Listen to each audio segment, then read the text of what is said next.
Well, students, today I am going to discuss with you depression in freezing point. So, before starting with depression freezing point, firstly I will let you know what is mean by freezing point.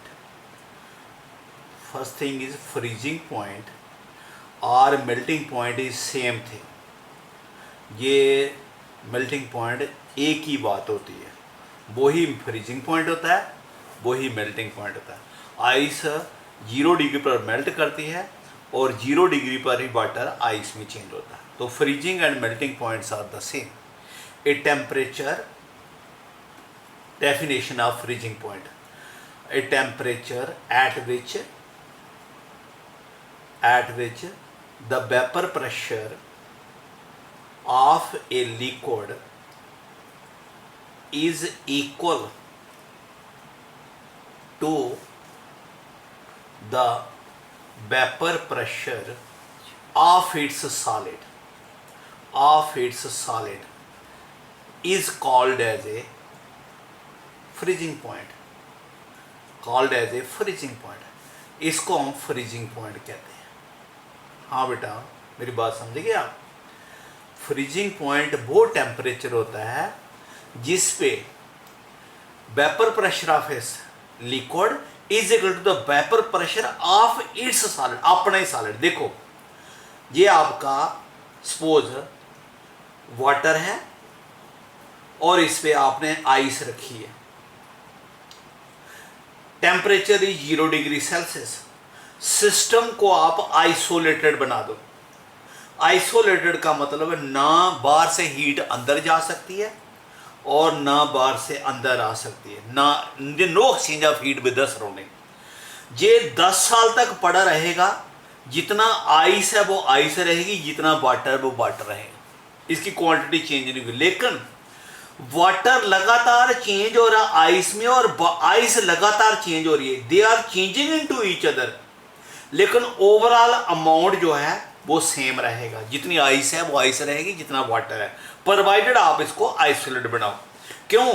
क्योंकि इस temperature पर क्या हो रहा है, ये suppose water का molecule है, ये मूव कर रहा है. ठीक है, मूव कर रहा है, इसके पास एनर्जी है. ये जाके आइस पर बैठ जाता है. जब आइस पर बैठ जाता है, अपनी एनर्जी आइस को दे देता है, क्योंकि ये मूव कर रहा है, इसके पास एनर्जी है. आइस के मालिक्यूल को जो एनर्जी मिलती है, वो मालिक्यूल आइस को छोड़ के लिक्विड में आ जाता है. तो they are continuously changing into each other.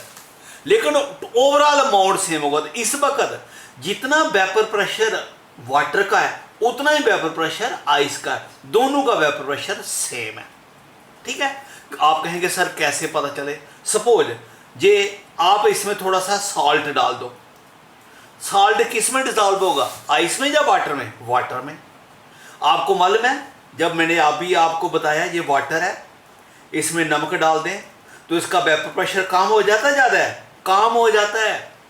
अब वाटर का वेपर प्रेशर कम हो गया, आइस का वेपर प्रेशर उतना ही है. Ice will completely melt and will change into the water. क्योंकि अब ये वापस नहीं आ रहा, सिर्फ आइस वाटर में जा रही है. क्यों?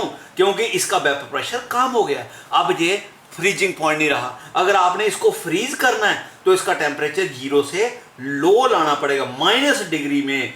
कितना भी माइनस है, माइनस 0 पॉइंट कुछ भी माइनस पे लाना पड़ेगा, तभी ये फ्रीज करेगा. माइनस पे लाओगे उस फ्रीजिंग पॉइंट पे, फिर इन दोनों का वेपर प्रेशर क्या होगा, सेम. जब ये सेम आएगा, that is the freezing point. अब what is depression in freezing point. हम आज कर रहे हैं डिप्रेशन इन फ्रीजिंग पॉइंट.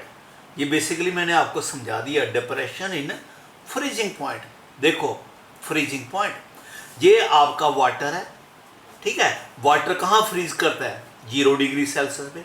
अगर आप इसको नमक डाल दो, अब 0 पे फ्रीज नहीं करेगा भाई. हैं, ये हो सकता है -0.89 में फ्रीज करे. और नमक डाल दो, हो सकता है -1.0 पे, माइनस पे डिग्री सेल्सियस पे फ्रीज करे. माइनस पे और नमक डाल दो, हो सकता है आप -1.5 डिग्री सेल्सियस है. जितना ज़्यादा सॉल्यूट डाल रहे हो, इतनी फ्रीजिंग पॉइंट में डिप्रेशन ज़्यादा हो रही है. तो this is called the depression freezing point.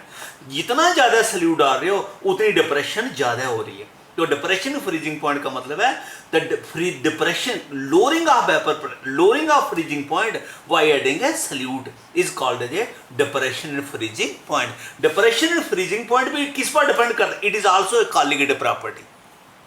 ये भी नंबर पर डिपेंड करती है, not depend upon the nature है। ये भी पार्टिकल कितने हैं उस पर डिपेंड करती है। सल्यूट कैसा भी हो उसके पार्टिकल पर डिपेंड है। सो depression freezing point is also a colligative property.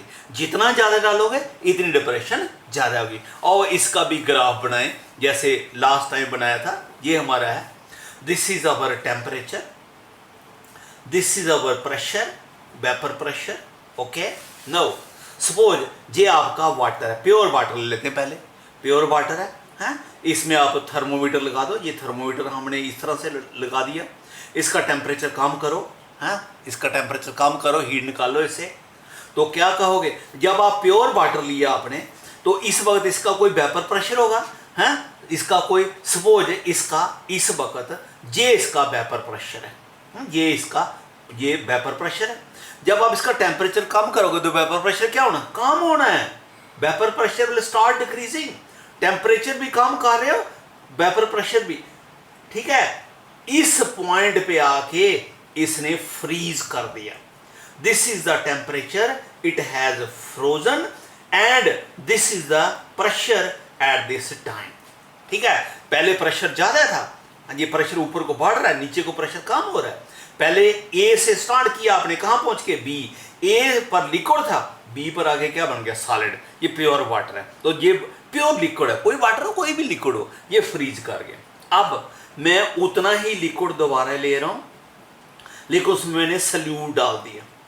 Salute डालने से उसका वेपर प्रेशर क्या हो जाएगा? कम।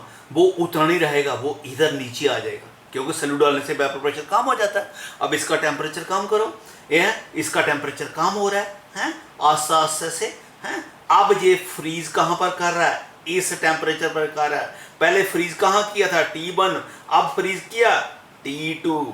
आपको मालूम है इधर को टेम्परेचर बढ़ रहा है, इधर को टेम्परेचर कम हो रहा है। पहले उसका फ्रीज T1 किया था, अब कहां फ्रीज किया? T2 पे। लोअरिंग होगी फ्रीजिंग, तो फ्रीजिंग कम होगी है।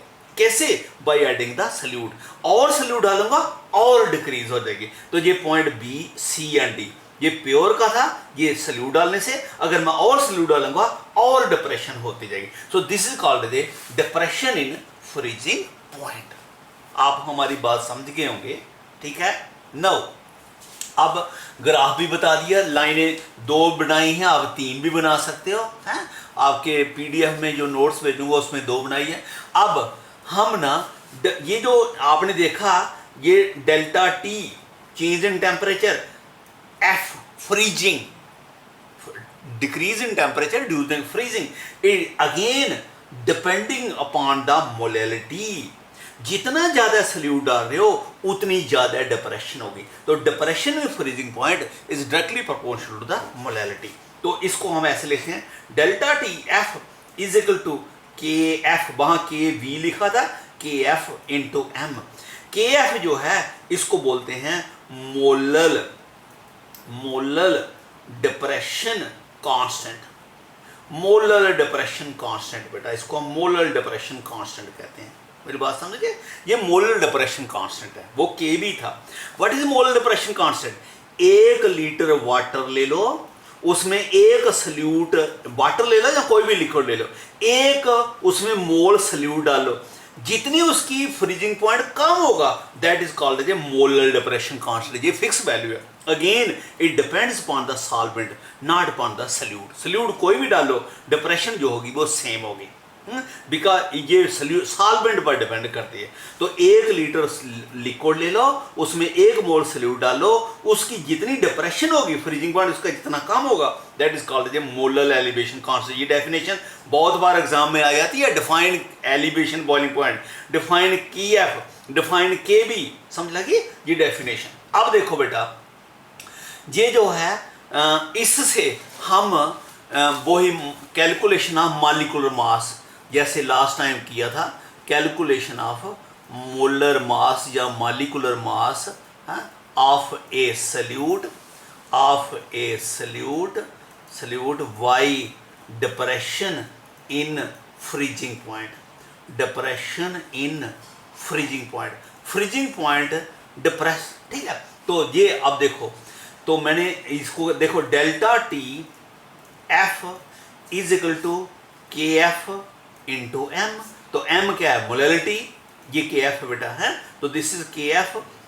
एम क्या है, मोलैलिटी क्या होता है, weight of solute added upon molar mass of a solute divide by weight of solvent taken divide by 1000। ये तो सेम लिखा बेटा। तो delta T F is equal to K F into this.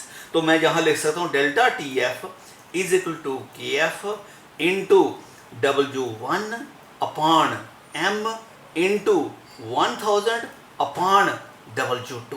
ये W1 है, ये W2 है। तो ये मौलिक मास है, ये निकालना है, इसको इधर ले आओ।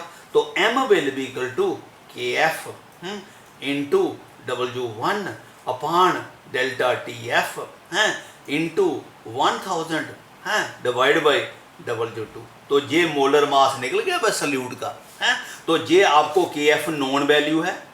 W1 सल्यूट जितना डालोगे जब एक्सपेरिमेंट करोगे लिख लेंगे हैं।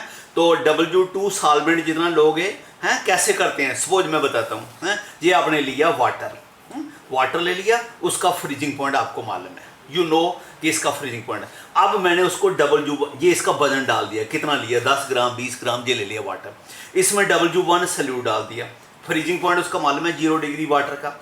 अब सल्यूट डालने से बॉइलिंग फ्रीजिंग पॉइंट क्या हो जाएगा, कम है, 0 से कहाँ चला जाएगा, सपोज -0.98 चला गया, ठीक है, 0 से माइनस चला गया, -0। तो फ्रीजिंग पॉइंट कितना, डेल्टा टी एफ कितना हो गया फिर -0.98 डिग्री सेल्सियस। तो डेल्टा टी एफ की वैल्यू निकाल ली आपने, निकाल ली, ये फिक्स है, आपने मॉलिक्यूल मास निकाल लिया। कोई मैं आपको सल्यूट दे दूं तो आप एक्सपेरिमेंट करके हैं, ये एक्सपेरिमेंट करके आप मुझे बता सकते हो सर इसका मॉलिक्यूल मास ये है। ओके, आई थिंक आपको बात समझ आ गई होगी। हाँ ओके बेटा।